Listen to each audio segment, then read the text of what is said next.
But we begin this morning in Florida, where there is a new twist in the bizarre case of a missing 2-year-old girl. The child's grandmother telling reporters that her daughter knows exactly where the 2-year-old granddaughter is. Right now, investigators are poring over leads and tips in the search for little Kaylee Marie Anthony. This child has been missing for more than a month. The bizarre part of it is her mother, shown here, Casey Anthony, reported this only last week.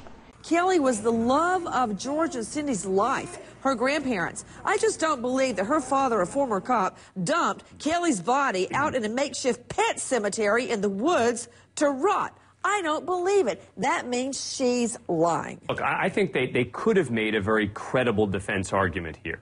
And that argument would have been that this was an accident, that the child drowned or the child hurt herself or something happened where it was an accident, and that Casey then sort of lost it. Not saying that it would have been a winning defense, but it definitely would have been, in my view, a better defense than the one we're hearing.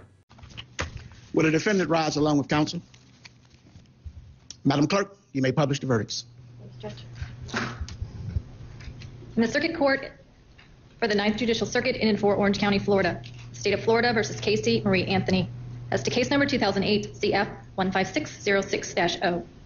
As to the charge of first-degree murder, verdict as to count 1. We, the jury, find the defendant not guilty. So say we all. Dated at Orlando, Orange County, Florida, on this 5th day of July, 2011. As to the charge of first-degree murder, we, the jury, find the defendant not guilty. So say we all. Dated at Orlando. Welcome back to Good Day. It is the verdict everyone is talking about.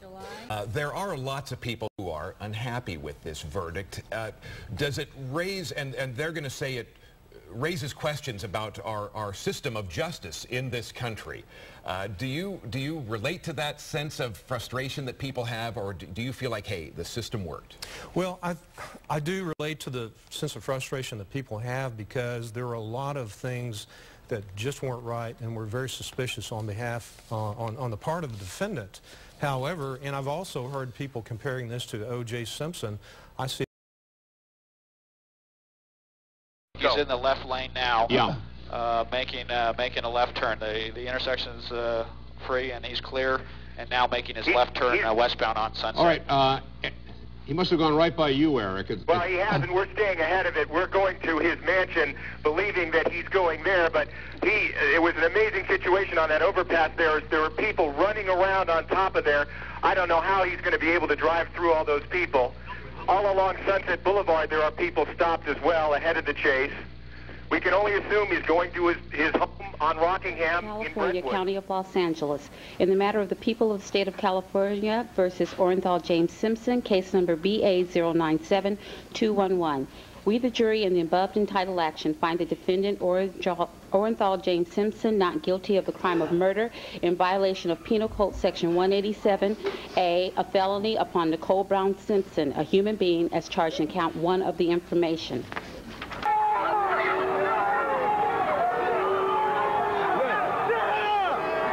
That was people reacting when they heard the verdict in the Simpson trial. And before we close this.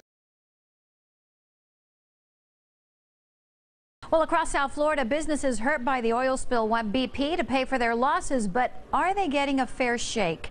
Tonight, the CIU's Willard Shepard reveals allegations of potential trouble when businesses try to get their money back. All they hear is Florida, oil, and they're scared. Ryan Harper says there's no doubt about it. This man, Kenneth Feinberg, is the person BP has selected to run the $20 billion fund set up to process the claims. He comes with White House approval.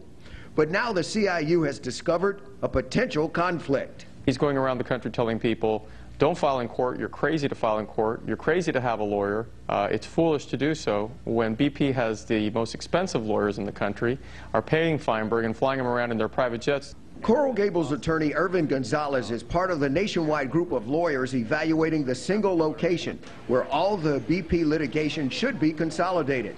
He worries Feinberg may not be objective. In the Feinberg Fund, we've got Mr. Feinberg, who is going to be the expert, the juror, the prosecutor, the lawyer, and the judge for everybody. And he claims he's going to be fair. But what judge do you know that is paid by only one side? And I don't think that's fair. which he has never received. Mary, when was the last time you saw your daughter? 49 days ago, 50 days I think it's now. Why has it been so long? Because you've been a regular visitor to see your daughter. Mary, why has it been 49 to 50 days?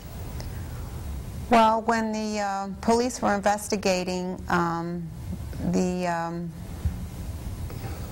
up there at hospice, they stopped all visitors from coming in to see Terry.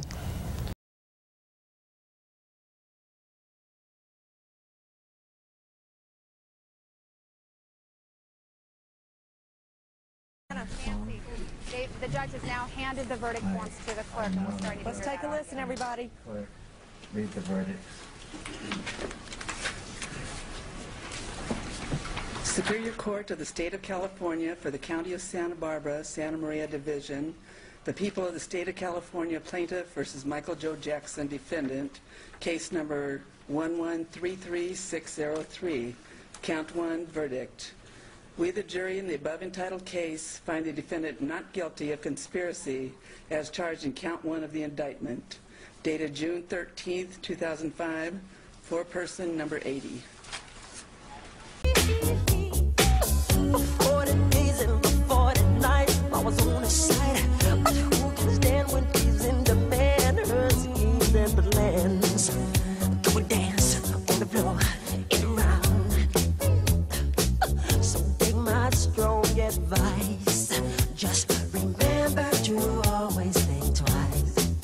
Do things twice. She told my baby dance to 3. She looked at me, then showed a photo. Baby cried.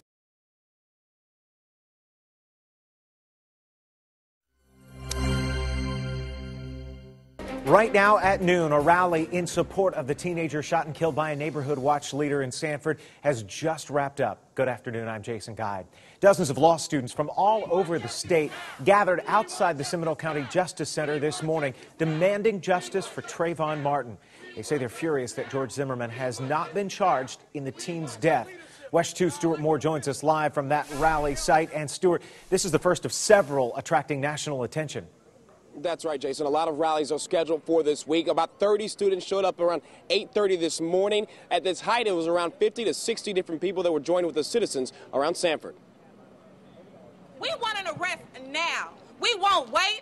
More than 30 FAMU law students gathered alongside concerned citizens in front of the Seminole County Justice Center, shouting out one message. Zimmerman now. No justice, no peace. They are demanding that George Zimmerman be arrested for killing unarmed teenager Trayvon Martin.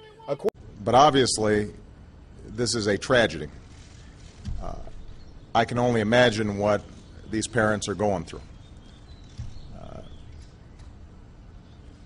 And when I think about this boy, I think about my own kids. And I think every parent in America should be able to understand why it is absolutely imperative that we investigate every aspect of this and that everybody pulls together, federal, state, and local, to figure out exactly how this tragedy happened. I'm glad that not only is the Justice Department looking into it, I understand now that the governor of the state of Florida has formed a task force to investigate what's taking place. I think all of us have to do some soul searching to figure out how does something like this happen.